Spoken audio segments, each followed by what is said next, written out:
Today, I will be reviewing Acadia Healthcare as a potential partner for expanding my mental health nonprofit's behavioral healthcare services. Expanding these services requires more than just good intention. It takes infrastructure, staffing, technology, and long term investment. And that means we need to partner with organizations that are not only mission aligned, but also financially equipped to sustain and grow these efforts. Acadia Healthcare, as a leading force in the behavioral healthcare industry, stands out as one of the largest and most influential providers of mental health and addiction treatment services in the United States. Their mission is to provide compassionate care that improves lives, inspires hope, and elevates community. Acadia has a workforce of over 20,000 employees across 39 states and Puerto Rico. Over the past 4 years, they have seen significant growth across key performance indicators, a strong sign of operational resilience and long term capacity to scale behavioral health services. From 2021 to 2024, EBIT rose by 30%, highlighting stronger core operating performances over time. EBITDA, a broader measure of profitability, grew by 32% over the period, indicating deeper sustained improvements in cash generating ability. Profit margins rose by 28%, suggesting our Acadia became more efficient at turning revenue into bottom line earnings even amid fluctuations. Although the PM did drop to negative 1% in 2023, which reflects reinvestments in capital I will get into further on the next slide. ROA increased by 8%, showing better productivity from existing facilities, care teams, and infrastructure, a crucial strength in behavioral health. Return on equity improved by 11%, meaning Acadia effectively generates profits from the money invested by its shareholders. On the efficiency side, total asset turnover increased by 5%, a steady sign that Acadia is becoming better at converting resources into revenue. These improvements feed directly into growth. The internal growth rate increased by 9%, showing stronger reinvestment capacity, and the sustainable growth rate rose by 12%, reflecting Acadia's growing ability to expand operations without compromising its financial structure. Since the company does not issue dividend payouts, its retention ratio is 1, meaning it reinvests 100% of its earnings back into the business, further fueling its growth. Acadia Healthcare saw operational expenses rise sharply 31%, which is due to an increase in operated beds and expansion of facilities. At first, I was very alarmed by this drastic increase in 4 years and decided to look more into this rise, as it occurred at the same time as the dips in the profit margins and EBIT in 2023.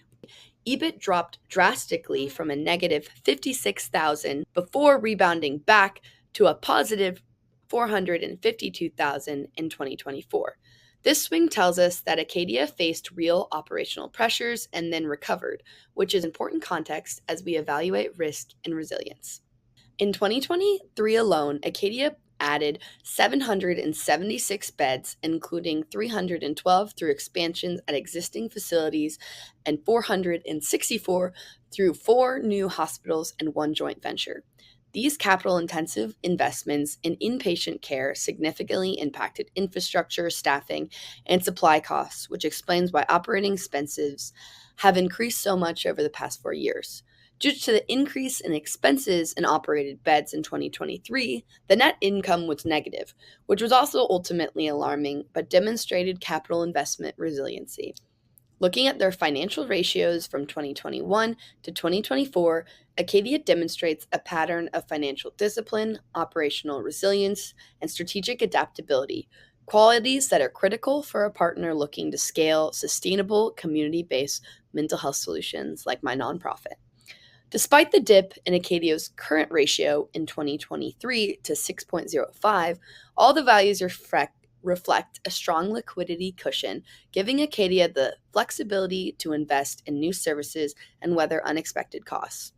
Shifts in the cash ratio likely reflect both strategic reinvestment and temporary cash constraints during this expansion in 2023 with the beds, which is common in capital-intensive sectors like behavioral health.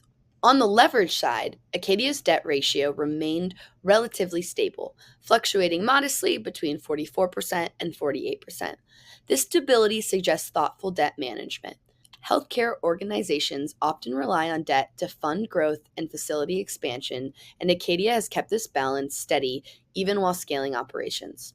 The equity multiplier, which also reflects financial leverage, remained at just under 2.0 throughout, dropping slightly to 1.77 in 2022 and then back to 1.94 in 2024. This minor increase shows that while Acadia has slightly increased its use of debt, it still remains a strong equity position and conservative financial posture. When it comes to efficiency, Acadia's receivables turnover remained flat between 2022 and 2023 at 8.1 before improving to 8.63 in 2024, indicating they became more efficient at collecting payments, a positive sign for cash flow health and a positive sign for investors to continue investing and hopefully improving the bottom line overall. Their asset turnover ratio saw a slight decline to 0.53 in 2024. While still an improvement over 2021 levels, this dip may reflect growing infrastructure that hasn't yet been fully optimized, which is understandable in the year when the year prior was marked by significant bed expansions. After a thorough review of Acadia's healthcare financials from 2021 to 2024, one thing is clear: they have both the capacity and commitment to support meaningful expansion in behavioral health care. Their consistently strong liquidity, manageable leverage, and improving efficiency ratios suggest an organization that knows how to grow sustainably. And with 100% of earnings reinvested into operations, Acadia is actively fueling its mission driven work. For a nonprofit like ours, seeking a partner to expand culturally competent community based mental health services, financial resilience is not just a luxury, it's a necessity. Acadia brings the scale, stability, and strategy needed to help us make care more accessible, more equitable, and more effective for those who need it most.